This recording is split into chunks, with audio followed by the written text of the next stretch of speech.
Welcome back to Alberta Primetime. We'll get to some of your feedback in just a moment and how this year's drought is impacting more than just the farming community. But first, destined for prison. He is the self-proclaimed Prince of Pot, and he's on a countrywide farewell tour before turning himself in to U.S. authorities.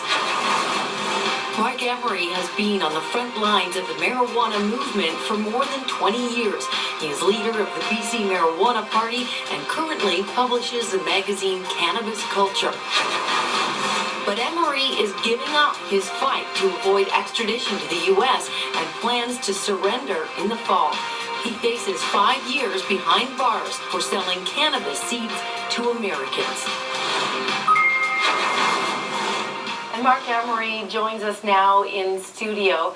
Marc, you are facing 5 years in a U.S. penitentiary. With all aliens, no Americans, so I'll be the only Canadian with a lot of Mexicans, Guatemalan, Central Americans, people who have been arrested in the United States. Are you worried about your safety? No, I'm never worried about going to jail. I've been arrested 23 times for marijuana and jailed 17 times. I've been jailed in 8 out of 10 provinces, and I've learned a lot by being in jail. I listen to people, and I usually have a lot of epiphanies. So it sounds like you're ready. Right now, however, you're on this Canadian tour, yes, a farewell tour. Are you really going to surrender and stop fighting the U.S. extradition? Because you've been fighting it for 4 years.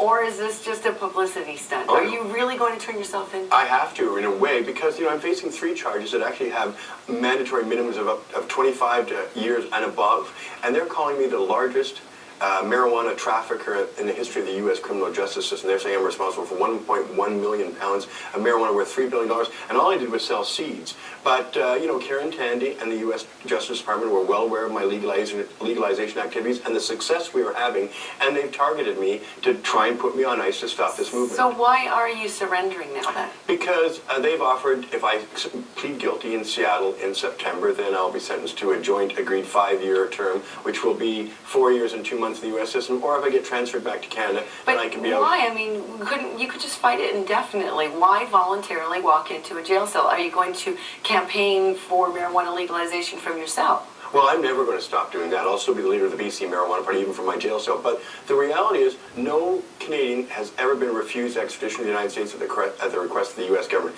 Canada, the Canadian government does not have the sovereignty, the nerve to say no to the Americans. And my lawyer said, you're just tired of fighting it? No, it's not tired. My lawyer hardly charges me anything. He just says, I don't have a hope of winning, and if I lose, I'll face 25 years to life. He says, and your wife will never see you again. Okay. So do you want her to live with that? He said, do you want her to live for the next 15, 20 years waiting for you to die with no hope of ever seeing you? Why? He said, you take this deal, you could be out in 2 or 3 years. You have sacrificed a lot already. Why? Why are you fighting for the legalization of marijuana? I know it's a big argument. And it's not because we love marijuana. Many of us do, of course. It's because ending prohibition will help straight people who don't smoke marijuana and the marijuana people. It will help clear the streets of gang violence. It'll stop young people from being attracted to the drug trade. It'll stop people from prostituting themselves to drugs. So you're saying it's just like alcohol? It will end all alcohol? this social disorder and all this social decay. It'll stop the gangs. It'll allow government to tax and regulate distribution, collect money, reduce So it should be like alcohol? It should. Well, it's not nearly as dangerous as alcohol, so it should be treated more like some regulated thing so we can control who gets it. Young people don't get it, and we sell to adults. People who say that it leads to taking worse drugs?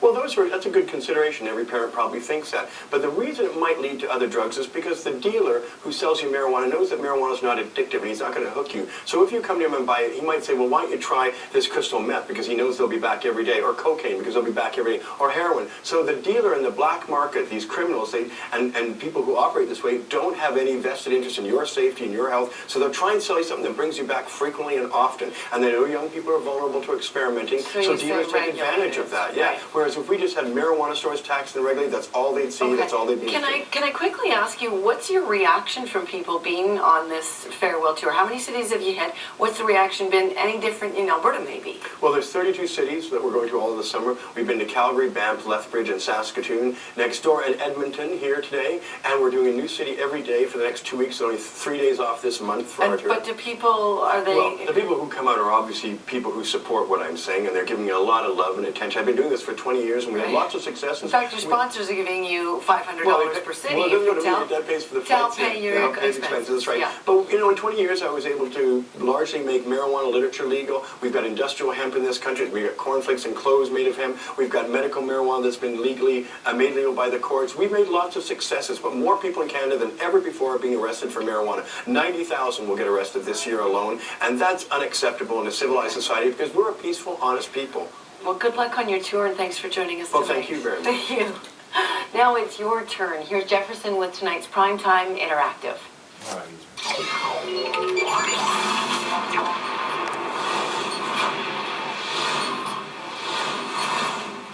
And we already have some feedback on tonight's residential school discussion.